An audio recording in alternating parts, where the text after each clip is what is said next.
Students, మీకు జల్లెడ తెలుసు. ఇంట్లో ఇంట్లో మనము పిండి పట్టేదానికి లేదా రవ్వ కోసం జల్లెడ వాడతాం. ఈ జల్లెడ అనేది ఎందుకు చెప్పండి? మనకు పిండి జల్లెడ తీసుకున్నాం అనుకో, మనకు పిండి ఆడిచ్చేటప్పుడు లావుగా ఉండే పార్టికల్స్ వద్దు, ఓన్లీ సన్నగా ఉండే పార్టికల్స్ మాత్రమే కావాలి. సన్నగా ఉండే వాటిని సన్న పార్టికల్స్ని మనం పిండి అంటాము, లావుగా ఉండే పార్టికల్స్ని రవ్వ అంటాము. సో మనకు సన్న పార్టికల్స్ మాత్రమే కావాలి అంటే, పిండి మాత్రమే కావాలి అని అంటే మనం ఏం వాడతాము? పిండి జల్లెడ వాడతాం. అవునా? సరే, మనకు క్లాస్ స్టార్ట్ చేయగానే ఈ జల్లెడ గురించి ఎందుకు మాట్లాడుతున్నాను అని అంటే, ఈరోజు వెలాసిటీ సెలెక్టార్ అనే టాపిక్ గురించి చెప్పబోతున్నాను. అసలు ఏంది వెలాసిటీ సెలెక్టార్ అంటే ఏంటి అని అంటే, a device which can be used to select the particles having the certain velocity. అంటే మనకు చాలా పార్టికల్స్ ఉన్నాయనుకోండి, ఆ చాలా పార్టికల్స్లో ఒక్కో పార్టికల్ ఒక్కో వెలాసిటీతో మూవ్ అవుతుంది అనుకోండి. కొన్ని రెస్ట్లో ఉంటాయి, కొన్ని చాలా హై ఫాస్ట్గా ఉంటాయి, కొన్ని మీడియంగా ఉంటాయి, కొన్ని స్లోగా ఉంటాయి, కొన్ని జస్ట్ ఫాస్ట్గా ఉంటాయి, ఇట్లా ఉంటాయి.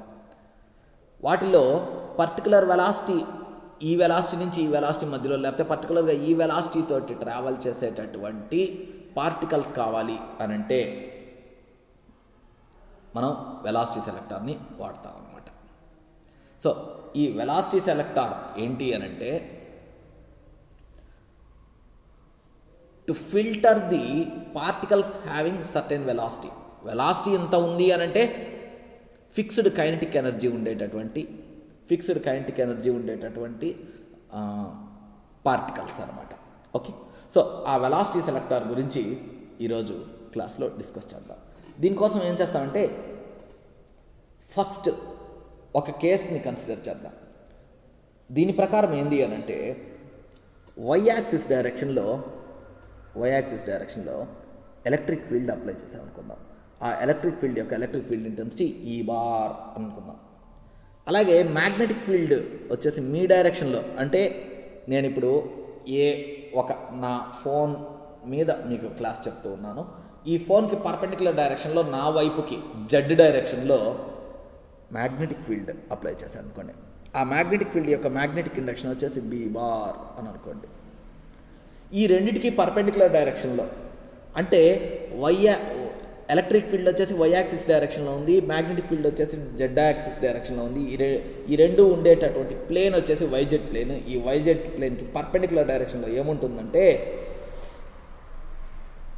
ఎక్స్ యాక్సిస్ ఉంటుంది. ఈ ఎక్స్ యాక్సిస్ డైరెక్షన్లో వెలాసిటీ ఆఫ్ ద పార్టికల్ అనేది ఉంటుంది. So velocity of the particle అనేది ఎక్స్ యాక్సిస్ డైరెక్షన్లో ఉంటుంది. అంటే జనరల్గా మనకు పార్టికల్ ఏ డైరెక్షన్లో మూవ్ అవుతుంది అని అంటే, పర్పెండిక్యులర్ టు ది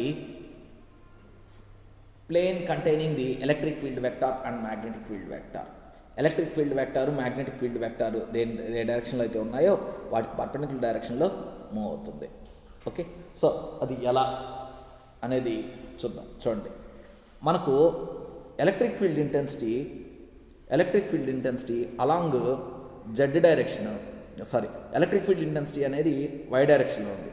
కాబట్టి మనం దాన్ని ఎలా రిప్రజెంట్ చేయొచ్చు అంటే, వెక్టార్ ఫామ్లో ఎలా రిప్రజెంట్ చేయొచ్చు అంటే, ఎలక్ట్రిక్ ఫీల్డ్ వెక్టార్ ఈ bar equal to magnitude of ఈ ఇంటూ జే క్యాప్ అని రిప్రజెంట్ చేయొచ్చు.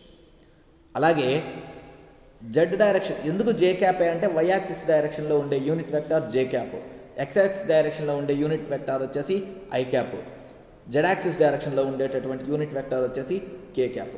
సో జెడ్ యాక్సిస్ డైరెక్షన్లో ఏముంది? జెడ్ యాక్సిస్ డైరెక్షన్లో మ్యాగ్నెటిక్ ఫీల్డ్ ఉంది. సో మ్యాగ్నెటిక్ ఫీల్డ్ బీ బార్ని ఏమని రాయొచ్చు? Magnitude of magnetic field B into Z axis డైరెక్షన్లో ఉండేటటువంటి యూనిట్ వెక్టర్ కే క్యాప్ అని రాయొచ్చు. అలాగే ఎక్స్ యాక్సిస్ డైరెక్షన్లో ఏముంది? వెలాసిటీ ఉంది. So velocity V bar equal to ఏమని రాయొచ్చు? Magnitude of velocity V into unit vector along the X axis I cap అని రాయొచ్చు. సో ఇప్పుడు ఎలక్ట్రిక్ ఫీల్డ్ వచ్చేసి E bar equal to E J cap అని రాయొచ్చు, మ్యాగ్నెటిక్ ఫీల్డ్ బీ బార్ వచ్చేసి B K cap అని రాయొచ్చు, velocity V bar equal to V into I cap అని రాయొచ్చు. ఇప్పుడు will discuss the what is the force acting on the charged particle due to electric field. Electric field వలన charged particle మీద పనిచేసేటటువంటి force ఎంత? So force due to the electric field, force due to the electric field equal to ఏంటి formula? QE bar. QE bar అంటే ఏంది? Q into E into J cap పైన equation ప్రకారం. అలాగే force due to the magnetic field, force due to the magnetic field ఎంత? మనకు Q into V bar cross B bar. అయితే ఇక్కడ V bar అనేది వెలాసిటీ x యాక్సిస్ డైరెక్షన్లో ఉంది, B బార్ అంటే మ్యాగ్నెటిక్ ఫీల్డ్ అనేది z యాక్సిస్ డైరెక్షన్లో ఉంది. ఈ రెండింటి మధ్య angle theta equal to 90 degrees.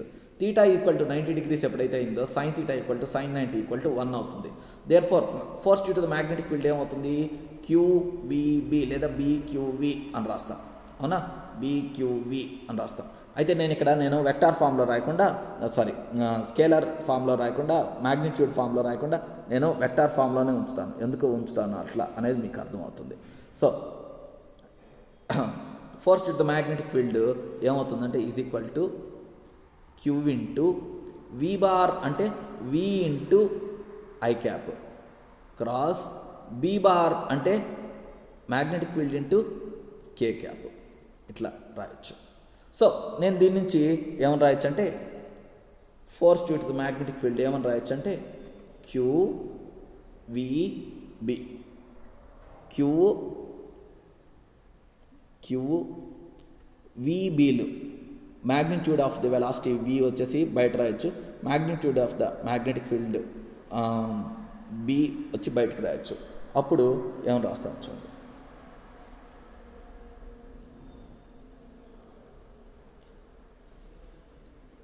BQV into I cross K అని రాయొచ్చు. I క్రాస్ K అంటే ఏంది? -J. So minus BQV into J cap అని రాయొచ్చు. Force due to the electric field already మనకేమని చెప్పి తెలుసు? QE J క్యాప్ అని రాయొచ్చు. So force due to the electric field వచ్చేసి J క్యాప్ డైరెక్షన్లో అంటే పాజిటివ్ y యాక్సిస్ డైరెక్షన్లో పనిచేస్తుంది. ఫోర్స్ డ్యూ టు ద మ్యాగ్నెటిక్ ఫీల్డ్ వచ్చేసి -J క్యాప్ డైరెక్షన్లో అంటే నెగిటివ్ y యాక్సిస్ డైరెక్షన్లో పనిచేస్తుంది. అంటే force due to the electric field, force due to the magnetic field రెండు ఎగ్జాక్ట్లీ ఆపోజిట్ డైరెక్షన్లో పనిచేస్తున్నాయి అన్నమాట. దేర్ ఫార్ రిజల్టెంట్ ఫోర్స్ లేదా టోటల్ ఫోర్స్ని ఏమని రాయొచ్చు? నెట్ ఫోర్స్ని ఏమని రాయొచ్చు అంటే force due to the electric field plus force due to the magnetic field, vector some of the force due to the electric field and magnetic field అని రాయొచ్చు. అంటే ఏమని రాయొచ్చు? QE J cap minus BQV J cap అని రాయొచ్చు. అంటే ఏమని రాయొచ్చు? Net force or total force F net equal to ఏమని రాయొచ్చు అని అంటే QE minus BQV J cap అని రాయొచ్చు. చూడండి, మనం ఎలక్ట్రిక్ ఫీల్డ్ అండ్ మ్యాగ్నెటిక్ ఫీల్డ్ని అడ్జస్ట్ చేసుకున్నామంటే ఎలా అడ్జస్ట్ చేసుకుంటున్నాము అంటే మనకు పార్టికల్ వచ్చేసి x యాక్సిస్ డైరెక్షన్లో వెళ్ళేటట్లు అడ్జస్ట్ చేసుకున్నాము అని అప్పుడు మనకేమవుతుంది అని అంటే ఇక్కడ ఏమో చెప్తానంటే force due to the electric field is equal to force due to the magnetic ఫీల్డ్గా అడ్జస్ట్ చేసుకున్నాము అని అప్పుడు net force along the y axis 0 అయిపోతుంది. అప్పుడు పార్టికల్ వచ్చేసి అంటే force due to the electric field, force due to the magnetic field opposite డైరెక్షన్లో ఉన్నాయి, ఆ రెండు క్యాన్సిల్ అయిపోతాయి. అప్పుడు పార్టికల్ దాని పాటికి అది x యాక్సిస్ డైరెక్షన్లోనే మూవ్ అవుతుంది అనమాట. ఓకేనా? సో మనకు ఎప్పుడైతే electric field force due to the electric field is equal to force due to the magnetic field అవుతుందో అంటే when force due to the electric field is equal to force due to the magnetic field అవుతుందో అంటే దాని అర్థమైంది QE equal to QV into BV, V bar cross B bar, అయితే ఇక్కడ BV అని చెప్పాను, BV. సో అప్పుడు Q క్యాన్సిల్ పోతుంది. అప్పుడు వెలాసిటీ ఈక్వల్ టు ఏమవుతుంది అని అంటే V ఈక్వల్ టు E/B అవుతుంది. సో ఈ కండిషన్ మనకు ఏంటి అంటే ఫర్ ఎగ్జాంపుల్ ఒక 100 km/h స్పీడ్తో ఉండేటటువంటి ట్రావెల్ చేసేటటువంటి పార్టికల్ కావాలి అని అనుకోండి.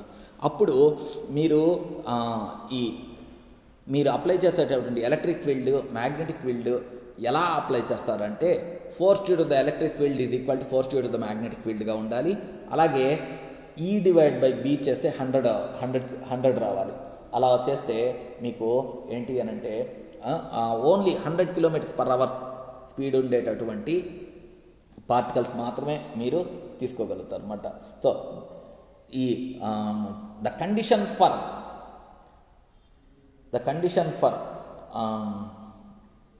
Selecting the particles with particular velocity ఏంది అంటే velocity is equal to E/B, where E is the electric field intensity and B is the magnetic induction, and therefore finally what we can say is the values of electric field intensity E bar and magnetic induction B bar acts as velocity selector, criteria for the velocity selector. Okay, so in the next video I will talk about the Biot-Savart's law.